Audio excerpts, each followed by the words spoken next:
अस्सलाम वालेकुम बच्चों।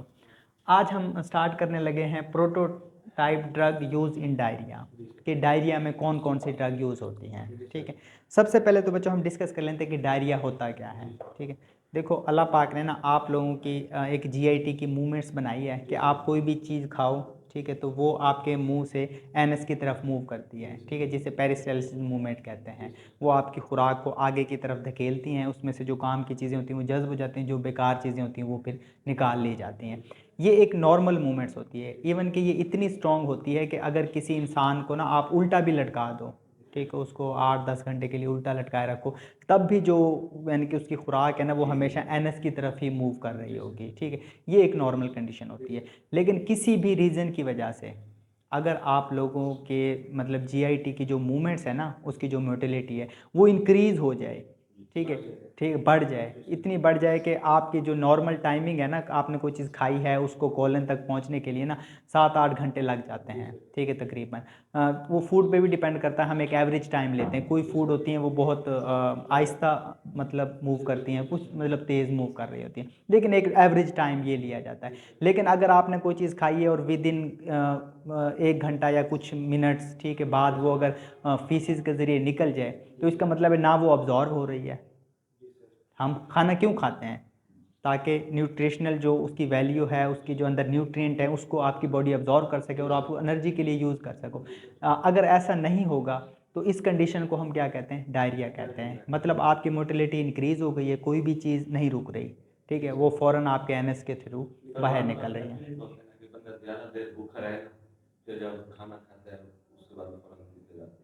वो एक अलग कंडीशन है। ठीक, वो तो फिर फूड पे भी डिपेंड करता है ना। अब देखो ना, कुछ फूड ऐसी होती हैं जो आपके ना जीआईटी को स्टिमुलेट करती हैं। ठीक है, जिस तरह सबसे कॉमन एग्जांपल है कैफीन। ठीक है, सिगरेट, निकोटीन। आप लोगों ने देखा होगा जो सिगरेट पीते हैं ना, उनसे कोई यार सिगरेट छोड़ दो, वो पता क्या कंप्लेन करते हैं? कहते हैं हमें कब्ज़ हो जाती है।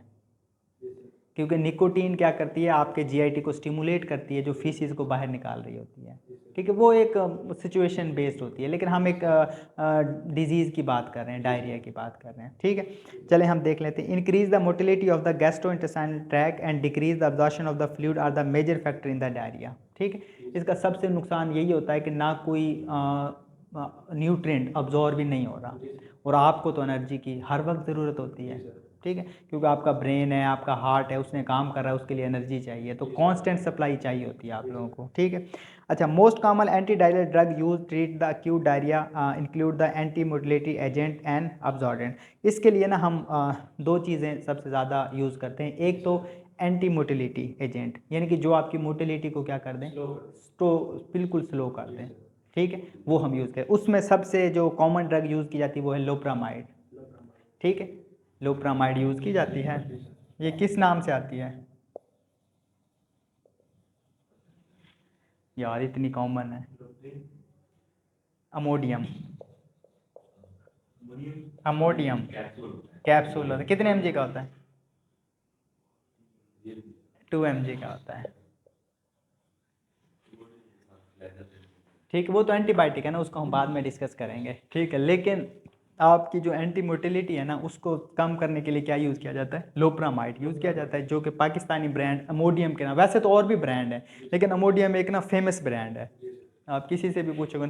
और ये 2 एमजी की शक्ल मतलब स्ट्रेंथ में आ रहा होता है। ठीक है, अच्छा, उसके बाद है एडजॉर्बेंट। ठीक है, जिसमें एल्यूमिनियम हाइड्रोक्साइड है।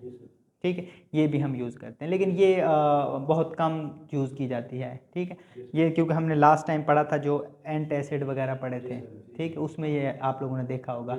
तो ये बेसिकली जब आपका जीआईटी ख़राब ही उस वक्त होता है कि जब उसमें प्रॉब्लम्स आती हैं, यानी कि कोई इन्फेक्शियस इशू या इस तरह की कोई प्रॉब्लम्स हो। ठीक है, तो ये फिर हम उसको साथ दे रहे होते हैं। ठीक है, अब हम देख लेते हैं कि लोप्रामाइड एंटी मोटिलिटी एजेंट्स है। ठीक है, loperamide is widely use in control the diarrhoea, सबसे कॉमनली यूज़ किया जाता है ये। ठीक है, they inhibit the acetylcholine release and decrease the peristalsis. मैंने कहा ना आपकी पेरिस्टाल्सिस मूवमेंट होती है, उसको ये क्या कर देता है? स्लो कर देता है। ठीक है, at the usual doses they lack the analgesic effect. ठीक है, साइड इफेक्ट, अच्छा, इसका यानी कि ना देखो, जब भी आपको डायरिया वगैरह होता है ना तो पेट में पेन वगैरह की कंप्लेन होती है, ठीक है। तो ये पेन वगैरह से कुछ लेना देना नहीं होता, लेकिन मोस्टली जो हमें पेन होता है ना वो होता है पैरास्टेलिसिस मूवमेंट की वजह से, वो बहुत तेज़ हो गई हैं। तो जब वो स्लो होती हैं तो आपको रिलीफ मिलना शुरू हो जाता है, ठीक है।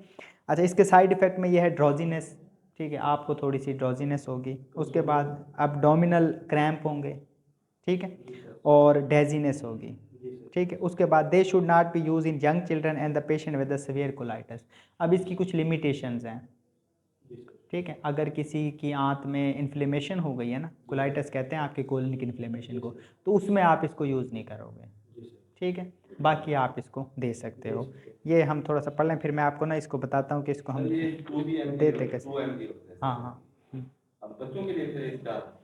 बच्चों के लिए वो कुछ उसने लिखा नहीं, यंग चिल्ड्रन, देखो ना ये लाइन आ गई है, उसके लिए हम नहीं दे सकते बच्चों के लिए,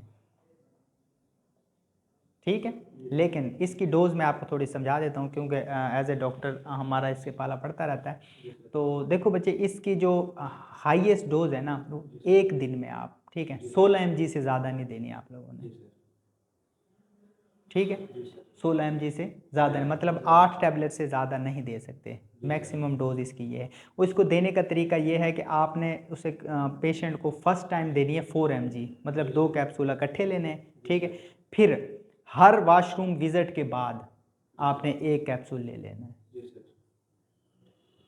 समझ आ रही है ना, ठीक है। मोस्टली डायरिया के जो पेशेंट होते हैं उनको दिन में 3-4 विजिट्स होते हैं, ठीक है। वो फर्स्ट टाइम 2 लेंगे, वो विजिट कम हो जाएंगे, ठीक है। वो दिन में 3 दफ़ा जाएंगे तो इसका मतलब है कि 2 पहले ले लिए, 3 बाद में, मतलब 4 कैप्सूल ले लिए उन्होंने, तो कोई मसला नहीं है, ठीक है। जब वो नॉर्मलाइज आ जाए बंदा, फिर उसे कहना है कि आपने 1 गोली सुबह ले लेनी है, 1 शाम ले लेनी है, ठीक है। 3 से 4 दिन का उसको प्लान देना है, वो ठीक हो जाएगा।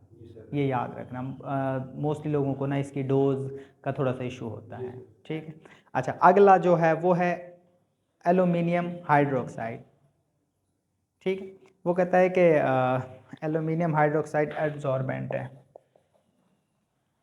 एल्यूमिनियम हाइड्रोक्साइड, ठीक है। अच्छा, इसमें वो कहता है कि such as the element use as a control the diarrhoea, presumably these agent act by absorbent intestinal toxin and micro organism or by coating or the protecting the intestinal mucosa they can interfere the absorption of the other drugs, ठीक है। ये basically क्या करता है, आपकी जो lining है ना जीआईटी की, ठीक है, उसको ये कवर कर लेता है, ठीक है। तो जो टॉक्सिन वगैरह है, जाहिर सी बात है डायरिया किसी रीज़न से होता है, या तो आपने, हाँ, वो टॉक्सिन वगैरह चीज़ हो तो उससे फिर ये उसको क्या कर रहा होता है, सेव कर रहा होता है, ठीक है। तो फिर आपका जो डायरिया है वो भी क्या हो जाता है, काफ़ी कंट्रोल हो जाता है, ठीक है। ये हैं मतलब स्पेसिफिकली जीआईटी की, ठीक है। लेकिन क्योंकि डायरिया एक कंडीशन है, ट्रीटमेंट है, तो अब आपको पता है कि अगर टॉक्सिन प्रोड्यूस हो रहा है तो वो किस वजह से हो रहा है, किसी माइक्रो ऑर्गेनिज्म की वजह से। तो हम साथ में क्या दे रहे होते हैं, एंटीबायोटिक दे रहे होते हैं, जिसमें सबसे कॉमनली कौन सी यूज़ होती है, फ्लैजेल यूज़ होती है, ठीक है।